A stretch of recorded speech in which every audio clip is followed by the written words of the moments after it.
നമ്മുടെ സമൂഹത്തിൽ വളരെ പ്രാചീന കാലം മുതൽ നിലനിന്ന് വരുന്ന ഒരു ആരാധനാ രീതിയാണ്, ഒരു ഉപാസനാ രീതിയാണ് സ്തോത്രപാരായണം.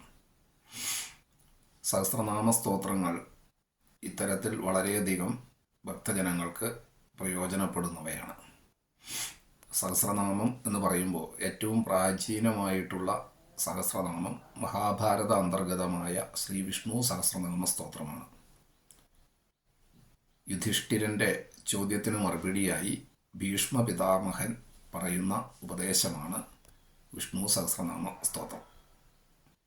വിഷ്ണു സഹസ്രനാമ സ്തോത്രത്തെ മാതൃകയാക്കി അവലംബമാക്കി വിവിധ ദേവതകളുടെ സഹസ്രനാമ സ്തോത്രങ്ങൾ ഭാരതമാസകലം ഉദ്ഭവിച്ചിട്ടുണ്ട്. സഹസ്രനാമ സ്തോത്രങ്ങളിൽ അത്യന്ത സുന്ദരമായിട്ട് അനുഭവവേദ്യമായിട്ടുള്ള പ്രചാരം സിദ്ധിച്ചിട്ടുള്ള സ്തോത്രകൃതിയാണ് ശ്രീ ലളിതാ സഹസ്രനാമ സ്തോത്രം.